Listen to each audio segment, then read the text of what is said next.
are things that folks need to be able to have access to space, to public space, to private space.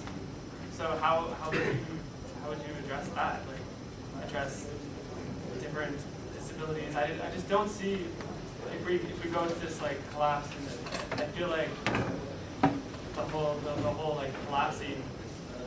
I feel like the people that are gonna die off are gonna be the ones who are the most marginalized.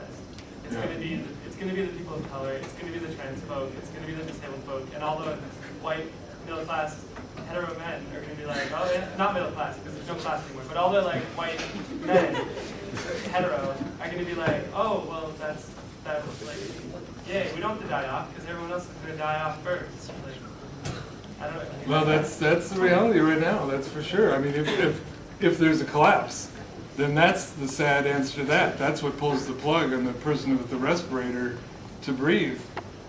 I mean, that's a hell of a tough one. I mean, but I think, you know, some of the perspective that bears on that actually, though, is what is it that causes a lot of these diseases and conditions in the first place? You know, in other words, I mean, that's easy to, I'm not just passing a wand over it to make it go away, but it's true. You know, that's all the technology and so forth that is always promising the answer so many times. It's a huge part of what caused the problem in the first place. You know, for example, I mean, this is tricky. This is kind of would involve a lot, I grant you, but there were really no infectious diseases or degenerative diseases before domestication. Kind of amazing, but there's quite a literature on that which says exactly that. Because you didn't have drudge work. You know, you didn't have people jammed together so that plagues and stuff could start. They were dispersed, so you didn't have that kind of dynamic of infectious disease. You had virtually none of it, and that too sounds like just dreaming up some anarchist fantasy. Well, it's not. It's simply not. I mean, you can go and check it out. So, but as you say, there definitely are people right now who are dependent. They're diabetic mainly because of the mass fast food, shit food that's encircling the world and making people, go in that direction. Processed food and all the rest of it. That isn't a condition of. It's not a natural eternal condition. That can be changed so that, then people are healthier. I mean, that's at least part of the answer, because otherwise you're stuck with, we can never change anything because some people are sick. Well, and I don't know what the answer to that is. I mean, some people say, and I don't know if I agree, but some people say, well, is that enough to anchor everybody else to the end of the world? I mean, that's a rough way to put it. I'm not so sure I subscribe to that. But, if the conclusion is because people are dependent on technology now to stay alive, if at all costs we've got to maintain the technology and it ruins everything else, you know what I mean? That's a tough question too. How would you answer that? That puts you in a pretty privileged position to be able to say that, yeah. Well, I know some people actually that would, I mean, I'm not sure, I don't know if I'm not in that position, but I think some people would say, I don't know if I want to be maintained artificially at the cost of everything else, and I'm putting it in an exaggerated way, but what do you do with that problem? I don't know. And just another final comment is just, I guess it's just, I hear this line so many times, like, touted over and over again, the division of labor, the local labor, but when it's touted by white men, there's never the racialized division of labor or gendered division of labor. It's always the division of labor, division of labor. So once we get rid of the division of labor, then all other things in society are going to be gone. We don't have to deal with racism when class is done. We don't have to deal with sexism when class is done. Well, that's right, and that's false. But I can tell you there's a lot of indigenous people who say that, not just white middle-class people like me. They are trying to see that their indigenous culture doesn't get steamrolled over and homogenized and standardized out of existence. those are the people that really know. I mean, and that's where we started noticing this, not from privileged white men somewhere. What is going on with those people who don't want to be part of the machine? I mean, we're supposed to believe that they all want to shop at Walmart, and the hell with their life ways and their traditions. Well, you know, that doesn't take much to figure out that's a lie. So it's you know, they have something to say about that much more than we do, and you know, and they may have the same conclusion. You know. Question here.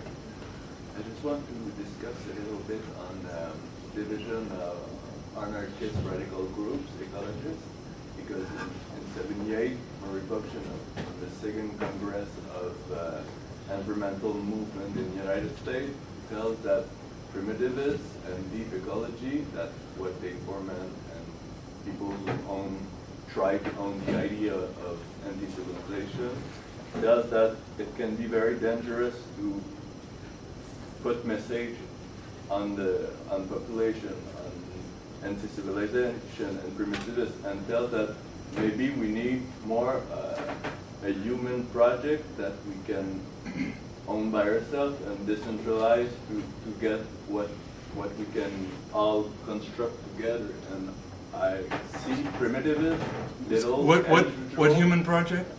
Human project like libertarian municipalists, or how you can decentralize, and I don't see on primitivist collective participatory initiative that can take place.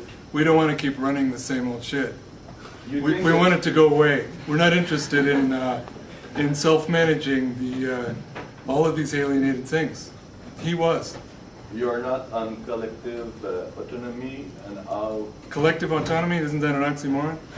You think? I don't think so, because here in Quebec, we talk a lot about it because our agriculture goes very bad, and it looks like a little like United States, but not yet.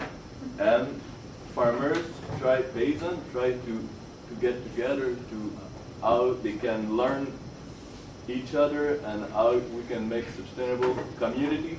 Still up, I don't know if it will, but how we can regroup together to show alternative. And I don't see alternative in the primitive movement. I just see a result or consequences of the crisis. But we cannot go to a consequences. We should take alternative to make our own alternative.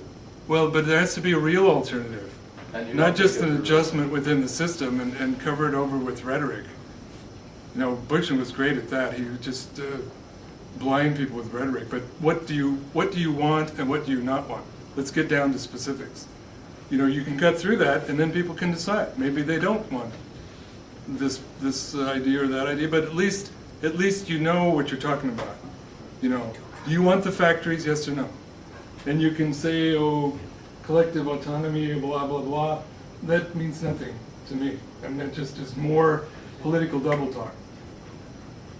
You gotta, you know, break it down. Let's talk about specific institutions. You know, you can write about urbanization without cities, black without white, or up versus down. Or, you know, that really is not gonna cut it. I'm sorry, I just don't have. No, and then the guy ends up as a Leninist on top of it, and that shows where a lot of that really, he was covering it over with a lot of nice sounding stuff, but it was crap.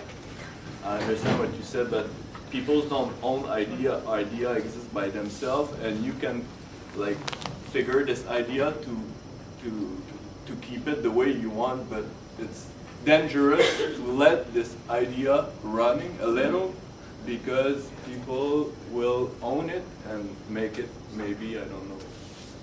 Well, we can't control, we don't want to control anything. I mean, that's, but the questioning, the critique has to be done, and people will decide what direction they want to go. There's no, everybody needs to be involved. I mean, and I'm sorry I was so crude about Murray Bookchin, but yeah, there's no possibility. That's another reason I'm an anarchist.